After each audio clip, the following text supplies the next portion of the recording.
Hello everyone, जैसा कि आप सबको पता है कि 25 मई को आपका जो यूपीएससी का प्रीलिम्स था वो ओवर हो चुका है एंड अब आपकी बारी है पढ़ाई की ओर वापसी करने की।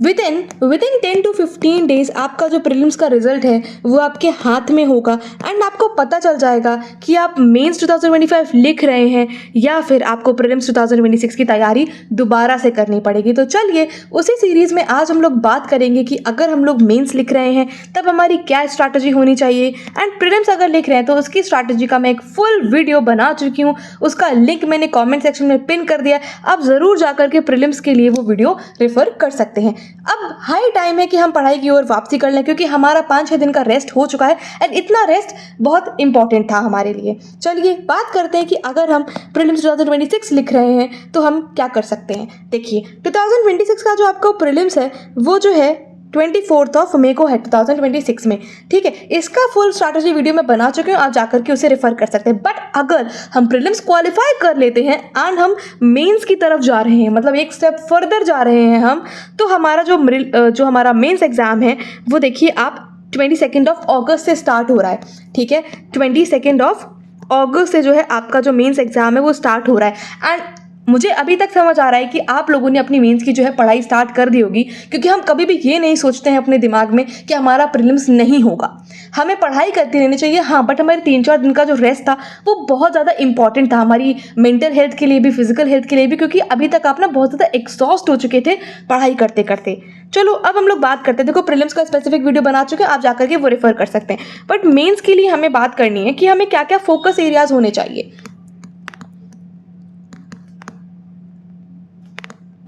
Focus areas for mains 2025। देखो अगर आपने कोई स्ट्रैटेजी फॉलो करी है तो आपने जो मेंस की तैयारी है वो करी होगी दिसंबर 2024 तक, ठीक है। अपना ऑप्शनल आपने ख़त्म कर लिया होगा, ठीक है। जीएस का जो एथिक्स का पेपर होता है, ऐसे जो होता है वो सब आपने तैयार कर लिया होगा दिसंबर में। बट अब उसको भी करे हुए 6 महीने हो चुके हैं, क्योंकि दिसंबर के बाद से आप हो गए थे प्रीलिम्स ओरिएंटेड, ठीक है। तो आपका ज़्यादा फोकस था करंट अफेयर्स पे, एमसीक्यू सॉल्व करने पे, ठीक है। एमसीक्यू सॉल्व करने पे आपका ज़्यादा फोकस था। बट आपका जो है अब प्रीलिम्स क्लियर हो जाएगा, 10-15 दिन में आपको रिजल्ट पता चल जाएगा, ठीक है। जब आपका प्रीलिम्स क्लियर हो जाएगा तो अब आपका मेन फोकस है आंसर राइटिंग पे, ठीक है। आंसर राइटिंग जो है बहुत ज़्यादा इंपॉर्टेंट होती है आपके मेंस के लिए, प्लस आपकी हैंड राइटिंग भी थोड़ी बहुत।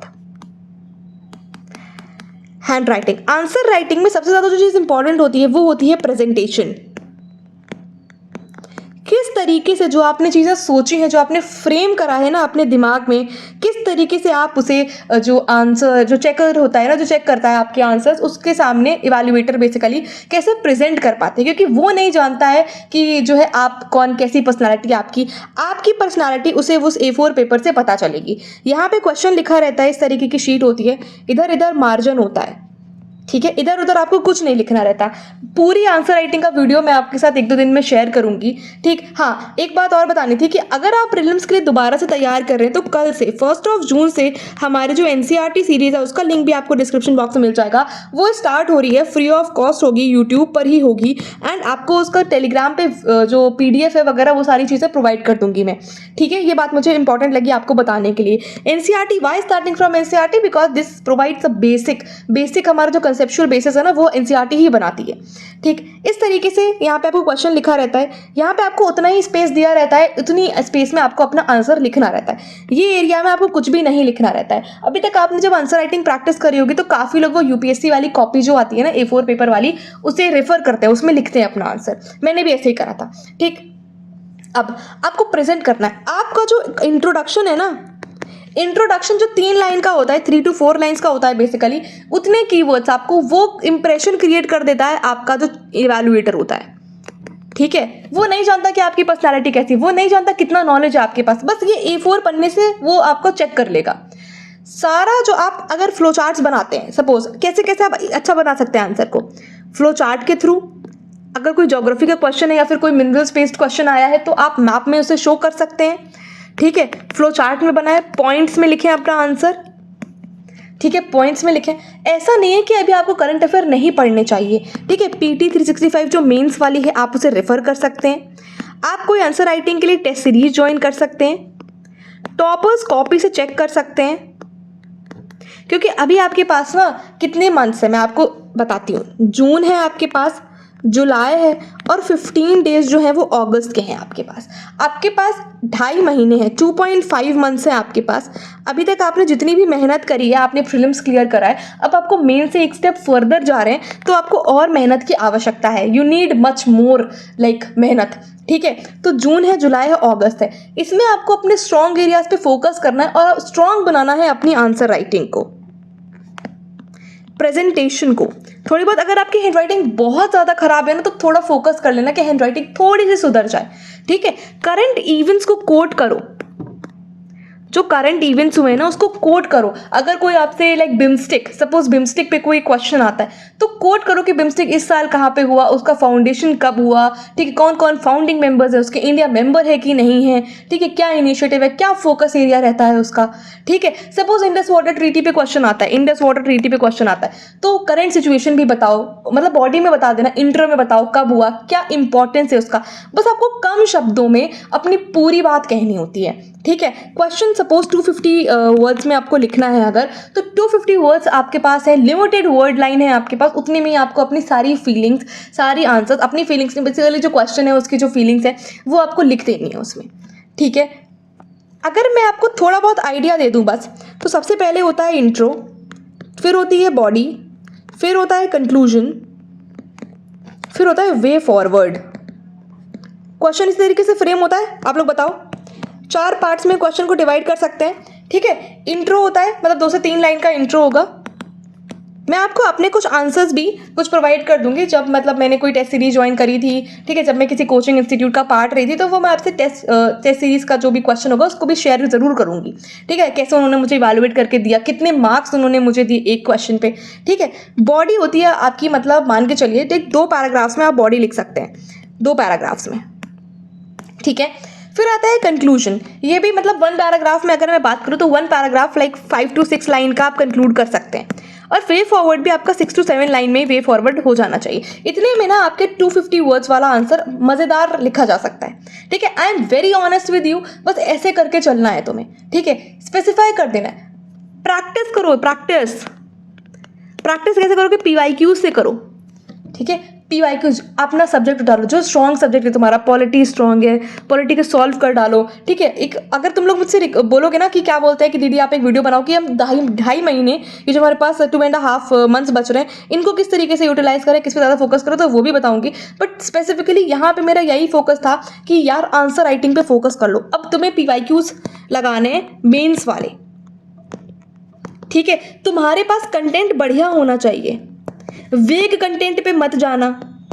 टॉपर कुछ भी बोल रहे हैं यार, बहुत ज़्यादा इन्फ्लुएंस, मतलब 100% उनकी बात मानने की ज़रूरत नहीं है भाई, अपना भी दिमाग लगा लेना, ठीक है। यही बोलती हूँ मैं, अपना भी थोड़ा सा दिमाग लगा देना। भाई टॉपर है, उनका बन गया, बहुत लोग उनसे इंस्पायर होते हैं, बट थोड़ा सा अपना दिमाग लगा कर करना, क्योंकि हर स्ट्रैटेजी हर किसी के लिए वर्क नहीं करती है। सबकी अपनी स्ट्रैटेजी होती है, सबकी अपनी सक्सेस जर्नी होती है, ठीक है। किसी को वो फर्स्ट अटेम्प्ट में मिल जाती है, किसी को उसके लिए 5-6 साल स्ट्रगल करना पड़ता है। ओवरनाइट सक्सेस कहीं नहीं मिलती है, ठीक है। तो बस आपको यही करना है, 2.5 महीने में आपको अपना जो भी GS पोर्शन है, ठीक है, क्या करना है, जस्ट सेकंड में इरेज कर देती हूँ, क्योंकि इसका PDF का कोई नीड नहीं है एज सच, ठीक है। इसको इरेज ही कर देती हूँ कि इसमें क्या PDF समझ आएगा। मेरी बात सुन लो, बस उतना ही इंपॉर्टेंट है, ठीक है। तुम्हारा जितना GS पोर्शन है, GS पोर्शन के साथ साथ तुम्हारा जो ऑप्शनल है, ठीक है, फोकस करना है तुम्हें इस पे, ठीक।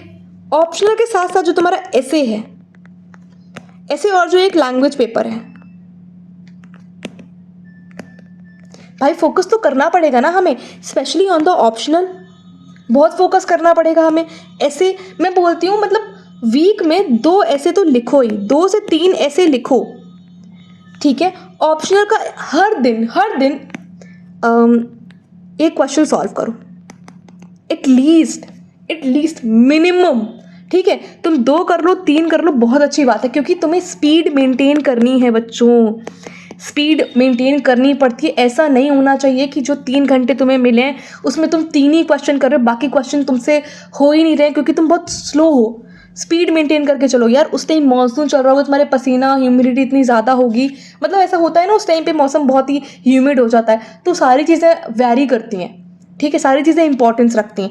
जीएस पोर्शन अपना मजबूत करो, ठीक है, मजबूत तुम्हें सब करना। ऑप्शनल पे जिसका अभी तैयार नहीं है, जिसका थोड़ा बहुत भी लैक हो रहा है ऑप्शनल में, बहुत फोकस करो यार अपने ऑप्शनल पे, उसको तो मास्टर करना। मैं हमेशा तुमसे बोलती हूँ, तुम्हें और कोई सब्जेक्ट मास्टर नहीं करना, बट अपना जो ऑप्शनल है उसे तुम्हें ज़रूर से ज़रूर मास्टर करना है, ठीक है। यहाँ बस मैं सिर्फ इतनी बात बोलूँगी, अगर स्ट्रैटेजी बताओगे तो वो भी बना दूंगी, बट स्टिल ये तुम्हारी टाइमलाइन है, ये तुम्हारी डेडलाइन है। अगर तुम्हारा प्रीलिम्स क्लियर हो जाता है इस बार वाला, वेल एंड गुड, बट बहुत बच्चों का नहीं होगा, दिस इज़ अ फैक्ट, ठीक है। तो उन्हें करनी पड़ेगी अपनी प्रीलिम्स की तरफ वापसी तैयारी।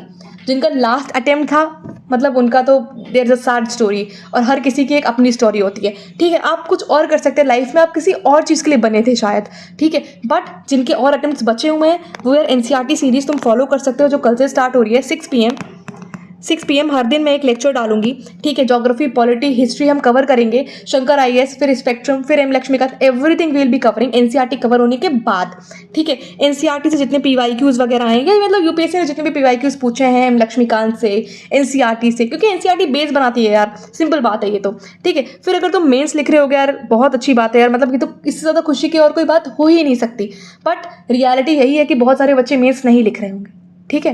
तो इसलिए हम तो इस बात के लिए तैयार थे यार, हमने नहीं सोच रखा था कि यार ठीक है अब हो गया सो हो गया, ठीक है, बट कोई बात नहीं, दोबारा से तैयारी करेंगे, दोबारा से डबल तैयारी करेंगे अपनी, जो हमने गलतियां करी उसे सीख के आगे बढ़ेंगे, ठीक है। तो बस प्रीलिम्स के लिए अगर दोबारा से सोच लिया, तुमने आंसर्स मैच कर लिया और कहीं भी तुम लाइक 75-80 के बीच में नहीं आ रहे हो, और हाँ एक बात और मैं क्लैरिफाई करूंगी, जो कट ऑफ वाला वीडियो था उसमें मेरे से, मतलब एक्चुअली क्या है ना, मैंने बनाने के लिए ना जो पीडीएफ मैंने बनाया था वो मैंने अपने भाई को दे दिया था, एंड उसने अपना डेटा पता नहीं क्या उसने उसमें कर दिया, एंड उसी के थ्रू मैं वीडियो बनाती चली गई। तो यार इंसान गलती हो जाती है, उससे भी हो गया, and I was not well, ठीक है, मैं उस टाइम पे सही नहीं थी और मैंने वीडियो बना दिया। तो यार वो कट ऑफ जो है वो 78 to 83 ऐसे वैरी कर सकती है, बट यार सॉरी फॉर माई मिस्टेक, मतलब मेरी गलती थी, इसीलिए मैं एडमिट कर रही हूँ यहाँ पे, ठीक है, वो हो जाता है।